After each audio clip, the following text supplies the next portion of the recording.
the enemy will always try to use people or situations in our lives to divert our attention.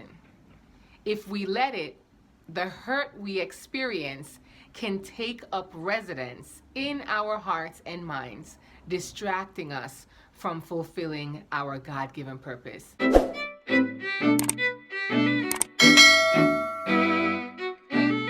Hey everybody, welcome back to the channel. I wanted to take a moment to really quickly share this lesson with you, this experience with you that I was just reflecting on and realized. So I titled this message, Be Mindful of Distractions, right? We want to watch out for distractions. How many times have we started our day amazingly, or we started our week off feeling so good, and then by the end of the week, or not even the week, by a couple minutes into the day, midday, end day, or energy starts to feel like it's shifting. Something happened, and somewhere along the lines it caused some type of shift where we went from being so positive and so joyful and so happy to now being quiet, like really getting into our mind and thoughts and second guessing everything, and having so many wanderings about what other people are thinking, or our whole attitude has changed, and we went from being like perky and quirky to now being like mean and aggressive, or snappy and irritated. It's important in those moments to just take a step back to say, hey, what's going on here? I started off all right, and now I'm not feeling that same energy I had initially. While I'm on my way home, I am filled with a whole bunch of questionings and wonderings, and I had a day with the kids today. I made a whole lesson, stayed up until after 3 a.m. making this lesson that I swore was gonna be the bomb, and it's gonna be amazing, and they're gonna get it, and they're just gonna love it, because Miss James is just phenomenal and her energy is great, right? So I share the lesson, and it's the same behaviors. It's the same quietness that you can hear crickets if they were chirping. And after a while, even you've been doing this for a while, it begins to get interesting, and sometimes you want to get irritated. And so I found myself almost getting to this point of wanting to get irritated and frustrated, and I remember points in my career where I had to where it felt like I'm gonna nip it in the bud. You all need to get it together, because if not, XYZ, ABC. And I had to pull back for a second when I wanted to get to go there. And I'm grateful for my co-teacher who he stepped in and took over. I looked at him and I said, hey, what do you want to do? And he took over the conversation with the students while I just sat there and ruminated a little bit. The day ended, and I am on my way home, and I'm thinking about all of this. I'm thinking about, am I too hyper? I'm thinking about, do I bounce around the room too much? Because I honestly love to dance and joke, and that's my personality. So why should I not bring my authentic personality into the classroom, right? So I did. So at the end of the day, I heard from a colleague that a few students are making jokes that they think I'm super hyper and kind of, cray. And I laughed about it because I found it humorous, but at the same time, I started to think, am I too much? Am I doing too much? What are they saying about me? What are they thinking? Do they like the lesson? Do they love the lesson? Am I making science fun? And I started to have all these thoughts of how I should be and shouldn't be. And then I started to think about what I'm wearing. Shout out to my conscious tee, by the way. It says Bay here, black and educated, and that's me. I told them the only Bay that they should have is Miss James. That's me. That's a side note. So I started to think about my clothes, what I'm wearing. I'm like, this t-shirt, it's not even the brightest black. My denim, it's a little loose. I can feel it in certain areas. It feels like it's falling off. I wonder if they notice. I wonder if they're laughing about it. I wonder if these boots work with this jeans. And I'm going down the rabbit hole. That happens to us, right? Can you relate? If you can relate, type it in the comment. I can relate. I'm going down the rabbit hole. So I'm there thinking about all these things, and I noticed that my mood is starting to shift. I'm starting to feel nauseous. I'm starting to feel down.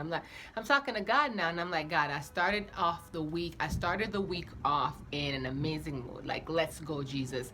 Thank you for taking over. Thank you for rocking this out, making this week phenomenal. And now here I am at the end of the week. With all of these like irritations, frustrations, wonderings, self-doubts, and etc.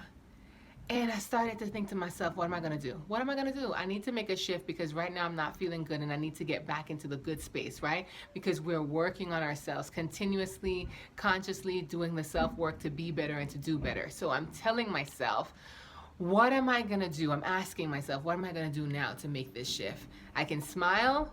You know, you smile, you feel better, the endorphins release, and it helps. And it did help. I smiled, it helped.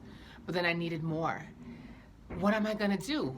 Because I don't feel so good right now, and I'm feeling I'm feeling enervated, drained.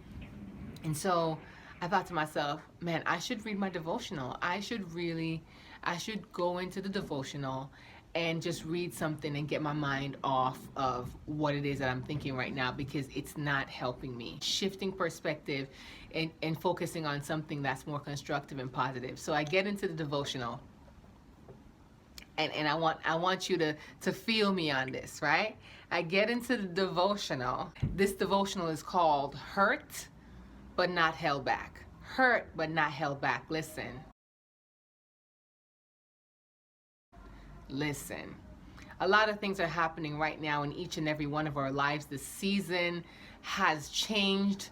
There are things that are opportunities that are coming. There are opportunities that are going. There are people that were with us for a while that have left, whether they passed away, my condolences, or whether people just make different decisions that they want to do something different with their lives, and they decide to want to make another move. And that's okay. That's okay, because we only want the people who really want to stay and do life with us. So many things are happening, and in this season of where we want to feel hurt, in this season where you would want to feel forgotten or potentially broken or neglected, no, we have to realize that there's something greater here. There's something that's happening. And so this is why I've been reading some of these devotionals. I'm training my mind.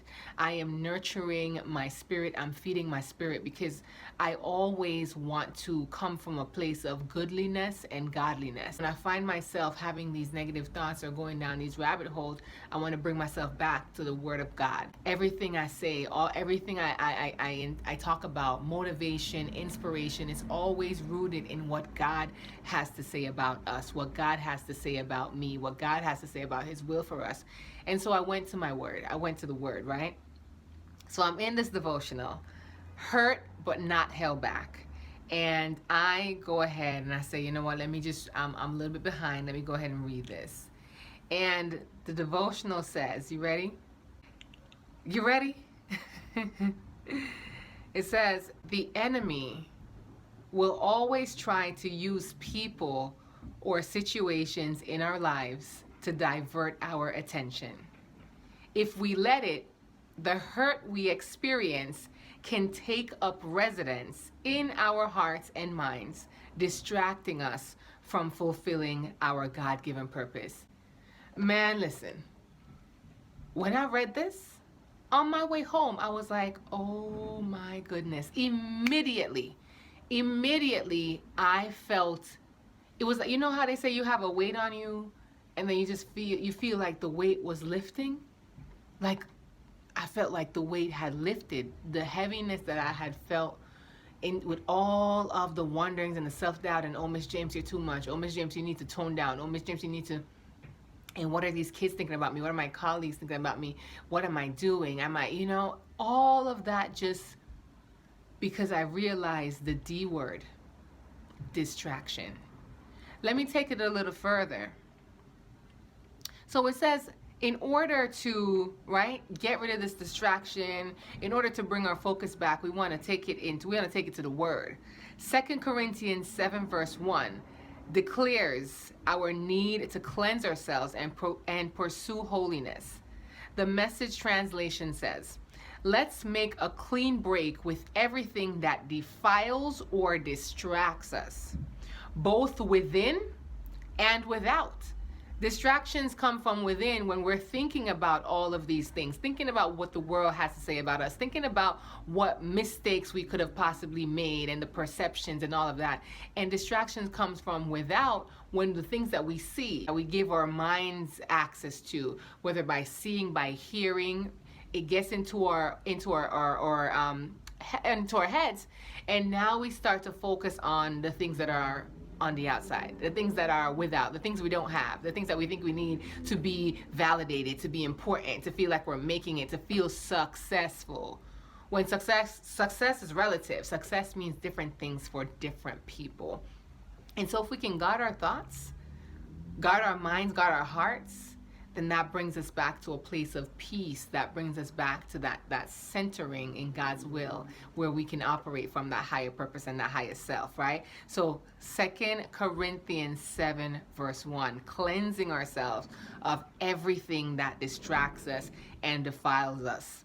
Let's make our entire lives fit and holy. Let's make our entire lives fit and holy temples for the worship of God. So here's what really blew me away, right? Here's what really blew me away. I'm just going to read this. Bear with me, y'all. Bear with me. It's not a question of whether or not distractions will come. Distractions will come. They will. When they do, we have to recognize them for what they are and choose not to let them knock us off course. Hello. Don't get knocked off course. Last year, listen to me. This story is better than the story I could tell you about having all of my self-doubts and thoughts in my way home. Last year, I walked through a particularly rough season. Truly, I was walking through fire. I was walking through the fire.